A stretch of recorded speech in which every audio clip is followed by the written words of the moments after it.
Ayant entendu parler de Jésus, elle vint par la foule par derrière et toucha son vêtement.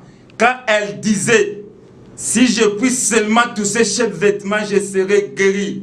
Au même instant, la perte du sang s'arrêta et elle sentit dans son corps quelque chose qui était sorti en elle. Alléluia. Amen. Histoire yo eza mwana mwasi moko. Azalaki na kotanga makila pendant 12 ans. Bible ezalisanga ke azalaki na biloko nyonso. Na tango biso tozali peut-être na koloba azalaki na ba email. Azalaki na ba compte bancaire. Azalaki na ba mituka. Azalaki na makambo ebele. Mais eloko moko ezangaki na kati na ye, puisque abandaki kotanga makila. Makila ezalaki lokola barrière moko. Malgré tout, azalaki na classe moko likolo. Mais problème moko ezalaki na kati nzoto na ye, azangaki nde soulagement. Abandaki kokende. Bible ekolobake akendaki kopesa ba médecin biloko mais azwaki le côté. Alléluia. Mais Bible ekoloba qu'elle disait en elle-même, si je puisse seulement toucher ces vêtements, je serai guéri. Bien aimé, tu as un poste aussi ma moutouté. Nga dit na kopé sauvé. Papa na biso kanga kopé sauvé. Voici le ma kopé sauvé. Mais ça na mutu moko. Soko kutel ni na ye, akopé sa vie. Na zo bisa mutu moko. O za na katikati na hôpital, makambozo simbate. Mais Jésus-Christ soko pesi espoir, makambo ko change. Alléluia. Et là, quand il s'en aille, Bible dit que moi, on a dépensé qui nyos. Mais quand elle avait entendu parler de Jésus-Christ, Bible dit que si je puisse seulement toucher ses vêtements, je serai guéri. Bien aimé, dans le vêtement de Jésus-Christ, il y a plusieurs choses. Nous avons l'onction. Dans nous avons la guérison. Dans nous avons l'élévation. Dans nous avons ma communion. La Bible dit que si tu crois,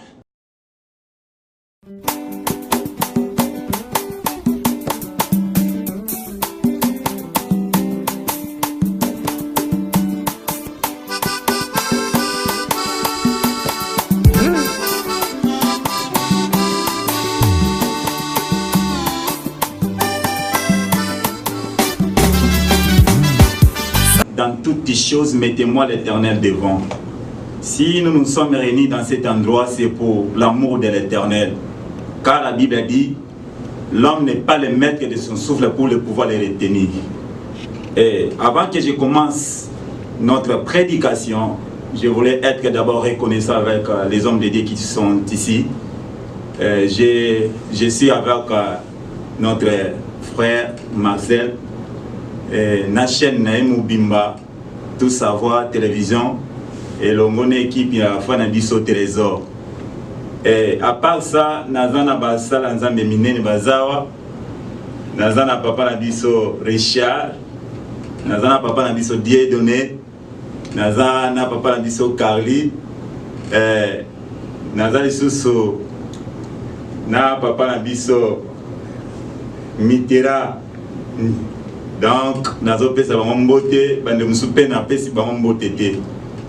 Alléluia. Amen. Et comme on a un frère Dinan, Dibo Solochi, les rejetons de David. Ça c'est mon nom. Et Église Nabiso, les alliés ministère international JBB. Tokoye bango en détail tant tokota na 4 émissions na Tout Savoir Télévision.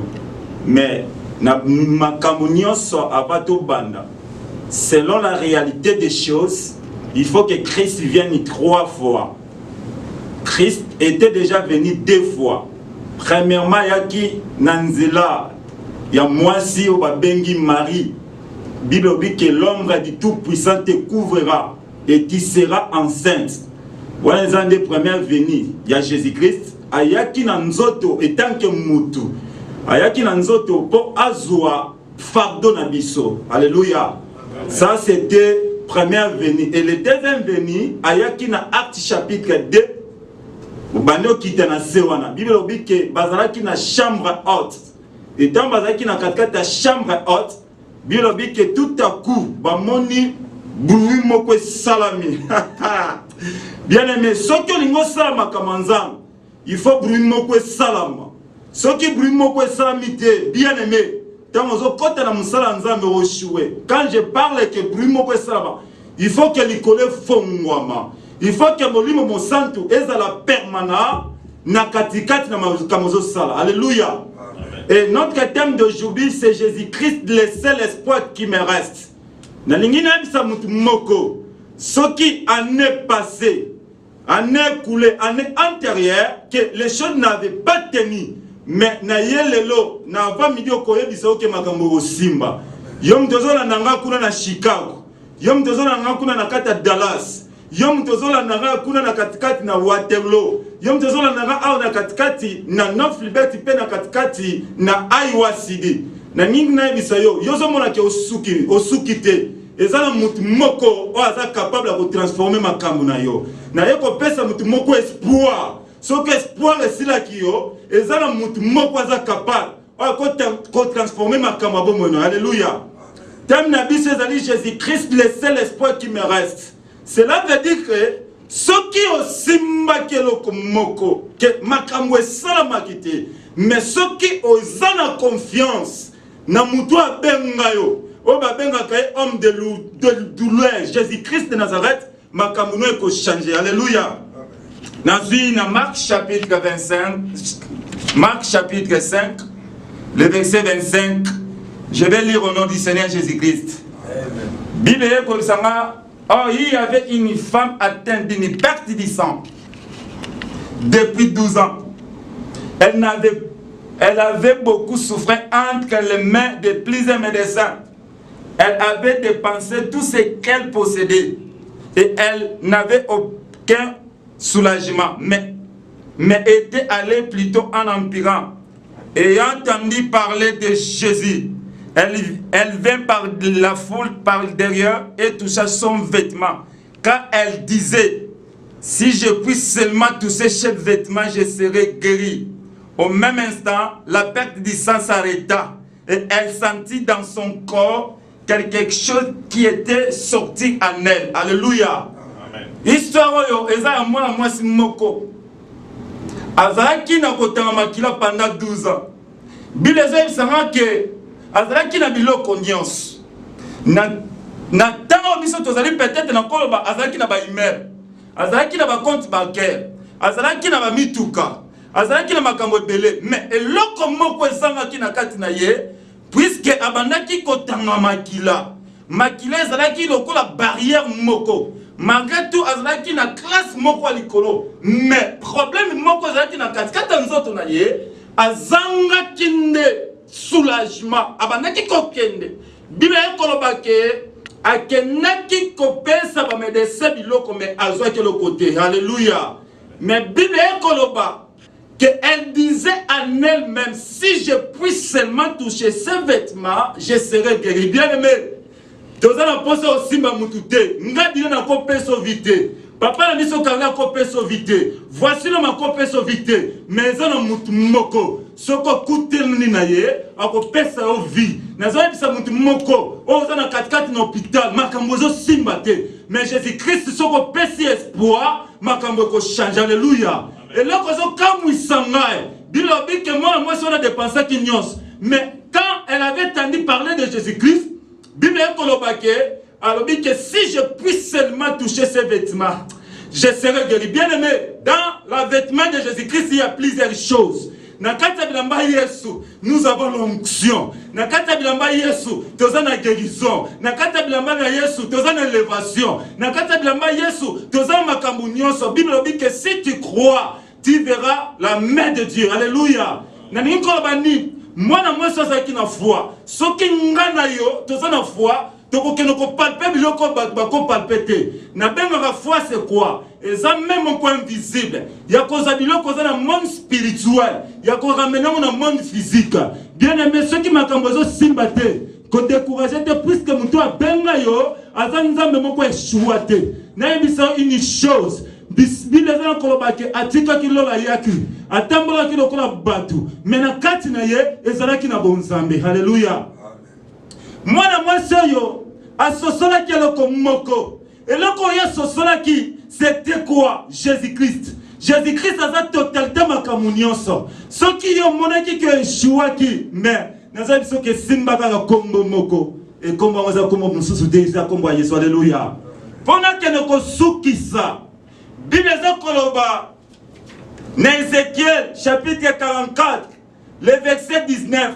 Bible eza koloba une chose que souverain sacrificateur tanga bandaki kokota na katikati na lettre saint pona kosala offrande pona masumu ya bato etanga kokota na katikati na lettre saint. Bible eza koloba ke ezalaki na interdiction que mutu soka siko sa service akoki te na kobimia na bilamba sacerdotal. Pourquoi? Puisque na katikati na bilamba ya nganga nzambe ezalaki na onction. Et Bible dit que soki abimi na bilamba kokele kopesa bien la peuple. Ça c'était l'ancienne alliance.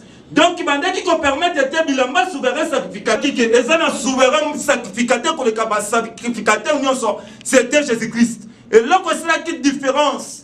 Il y a beaucoup il y a ancienne alliance, la nouvelle alliance, c'était quoi? C'était apparition Jésus-Christ. Il y a le véritable souverain sacrificateur. Abimina bilamba bonganga nzambe na nzela. Oye loko kokaki kosama te na tanga ancienne alliance. Lokola mwana mwasio, atanga ki Ézéchiel chapitre 44, obandi kuna na 19e verset kiti, Bible lobi ke souverain sacrificateur Jésus. Abandi ko tambola na katikati na balabala. Mwana mwasi wana référé na katikati na Ézéchiel chapitre 44 abike les habits dans le riz. Alléluia. Et tant que mwani bilabeza na katikati na nzela, mwana mwasi abike na ovanda niete. Lokola na boka ya kalaba pekisa ki bilamba bima. Mais Yesu lokola souverain sacrificateur abimi na katikati na nzela, mwana les habits dans la rue. Akena simande ke ko simbelamba. Alléluia. Alléluia. Toko beta nzama bomba kaste. Asimbi bilamba. Tango asimba ki bilamba, Bible lobi ke nambala moko makinane. Tango nguya moko bimaki, Jésus komi ko bake qui m'a touché. Alléluia. Na moment nazote, bisiko zona nangaya. Soko pesi Jésus-Christ confiance. Malade ni ozana ngona nzote ko kima. Sida ozana ngona nzote ko longwa. Pauvreté dans la carte de Kolongwa. Même les sous dans la carte de Kolongwa. Pourquoi? Et bongi Yesu a senti que na katikati ne onction moko bibi. Alléluia. Jésus-Christ, le seul espoir qui me reste. Si l'année écoulée, les choses n'avaient pas tenu. Mais je suis venu pour te dire une chose. Makambo Simba, pourquoi? Puisque Moutou Ndimeli, à l'équipe Batu Nyonso, à l'équipe Papa Nayo, à l'équipe Maman Nayo, à l'équipe Frère Nayo, à l'équipe Colère. Pourquoi? Puisque il y a une totalité Makambo Nyonso. Alléluia. Moi je crois que Batu Kobe Tanzania Mabo Makasi. Asa capable bien aimé. Au chouette, l'échec est là pour un bisoté. Bible dit que l'échec n'est pas le dernier mot de Dieu pour ma vie.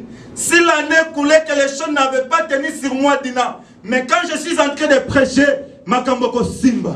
Je peux peut-être causer un problème quelconque qui n'a qu'à t'enzoto. Que Ozomo Makamboko Simba n'a qu'à t'enzoto na yo. Mais Yes est capable de faire quelque chose na katina yo. Alléluia. Amen. Nazoki Mouké. Bible est une chose.